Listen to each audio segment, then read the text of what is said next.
Sizoqala nje sibheke la ekutheni ke inkolo yethu neyabelungu ayifani. Inkolo yabelungu it's more satanic and devilish. Sizokhumbula ke la ukuthi ama-demons lapho esingenawo, ama-demons aqala ukusafisa ngesikhathi kufika bona abelungu la kulelizwe. Sizokhumbula ke noma mawuphupha ebusuku labo abaphuphayo, mawuphupha abelungu kuthiwa imoya emibi esuke ikuhlasele. Angithi abelungu abanandaba kakhulu ne-physical side yabo, ngoba it doesn't matter, ngoba konke kwabo kususelwa kithi.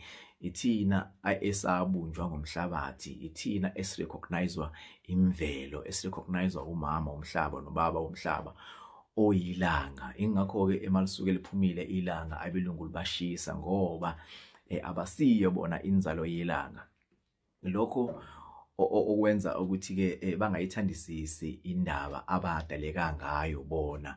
Ingakho ke ba twista yonke into eyabo bayilahlela ngakuthina, base bethatha okwethu bekusebenzisa bona, ngoba babefuna ukuthi misaligneke ne-nature, singabi munye ne-nature. Siboneke la umzali mayekuzala ekukhuza ezintweni osukuzenza ezibhedayo noma ezimbi ungalaleli, ngoba kulalabo sokuhlangene nabo abakukhipha endleleni noma bakubhedisa bakwenzisa izinto ezirong. Uyakhuza umzali wakho up to the point where athi enough is enough, bese yazibukela. Mayise ezibukela ke angithi sekuzoqala lapho ke kusondele lemoya yamadimoni noma laba basuke ukhohlisana nabo sebezokwazi ke manje ukuthi benze lezi zinto lezi kade ungakwazi ukuzenza kahle, ukhuzwa abazali bakho. Lezi zinto ezohamba egcine sizenze njani, sesidala inhlupheko empilweni yakho, mhlambe ugcine ufa noma ugcine uboshwa, ngoba ngithi akasekho umuntu okukhuzayo nokukhathalelayo, sebekukhuze enough. Babefuna lokho ke nakuthina abelungu ukuthi ke basiqhathe nemvelo, basiqhathe nobaba, basiqhathe noNkulunkulu wethu, ngoba basenzisa izinto uNkulunkulu wethu angahambisani nazo, into ezifana nokuchitheka kwegazi, izinto ezifana nokwenza izinto ezibhedayo ezimbi nokubulala. uNkulunkulu wethu akabulali. Mayisebona ukuthi awusalaleli uyahlehla kuwe ngoba ukukhanya. Mayisehlehleleke kuwe sekusondela lemoya ke le abelungu abeza nayo, ukuthi kube yona ekuxakanisayo, ukuthi ugcine sewudideka noma ugcine sewuhamba ngalendlela le yabo, hayi le kamdali wakho.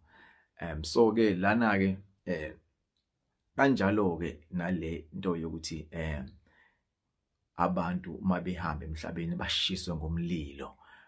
Kwakuyezinye zeindlela lezo abelungu ababesiqhatha ngazo nobaba oyilanga, ngoba kuthina umlilo usho ukuphila, ngoba ubaba owuyena okukhanya emhlabeni uvela kithi ngelanga, ilanga eliletha ukukhanya, eliletha imfudumalo empilweni zethu. Ingakho ke mhlambe mawukuthi ulele ebusuku mawuphupha umlilo, bese kuthiwa usuke kunolaka lolo olusuke luza nabantu abakini abadala.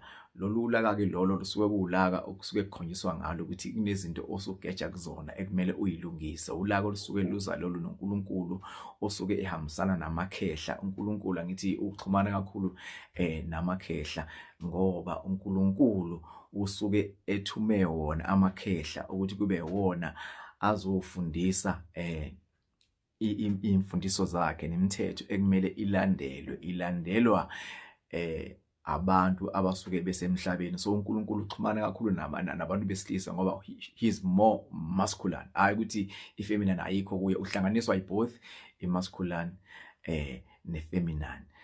Kodwa ke isikhathi esiningi usebenza ngamakhosi kakhulu kuyiwona ayejwayele ukuthi anyukele intabeni ayobapha ulwazi okwakumele ukuthi alidlulisele emhlabeni. So mawusuke ubona umlilo kusuke kwamakhehla lawo asuke ezokubonisa, kusuke kwenzela ukuthi usheshe usuke, ngoba ubaba akafani nomama. Ubaba usheshe ecasuke asheshe afuna ukudedela induku, kanti omama bona izinto zabo bazenza kahle ngoba omama ibona abafaka imfudumalo, ibona futhi abafundisayo ingane inhlonipho nangendlela izingane ekumele zihambe ngayo. Umama mayisekhathele sedlulisela ama-complaints wakhe kubaba, ubaba into ayenzayo udedela induku noma adedele ama-indications izinto ezosije zikubonisa ukuthi sekumele ngisuke ngempela ke la. Ingakho ke mawusuke uphupha umlilo ngoba kusuke sokubi kakhulu, kusuke sekungenzeka noma yini embi phekwe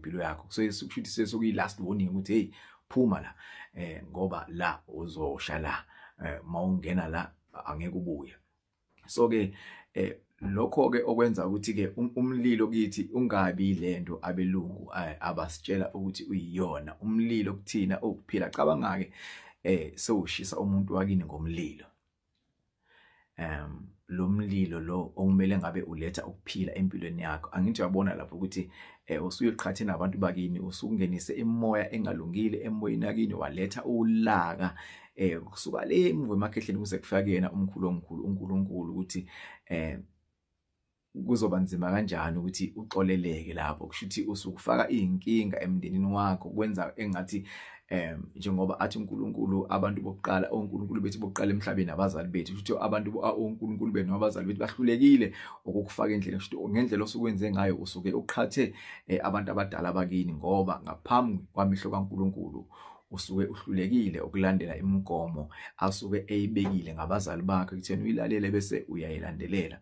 So bengithi ngicaciseke lokho kubantu ekutheni sibheke izinto ezifana nazo lezi ngoba zibucayi. Ungayitshela ukuthi uyenza ngoba ubone ngathi mhlambe kuhle noma kulula ukuthi umuntu wakini mayihamba emhlabeni umshisa ngomlilo, kanti umlilo awuyona lento wena oyitshela ukuthi uyiyona. Umlilo uyi-element very important kumuntu noma kuthina kubantu noma emhlabeni. Mawungase ungabi khona umlilo, umlilo uyilanga, iwona umlilo osiphila ngawo, uyiwona umlilo oletha ukuphila nosrechargeayo ukuze sikwazi ukufanishina ngendlela sifanishina ngayo. Ngithi yazi umuntu mayihamba uyabanda, lokho kusho ukuthi sokungekho le energy le esuke ilethwe yilanga eliwumlilo kuthina.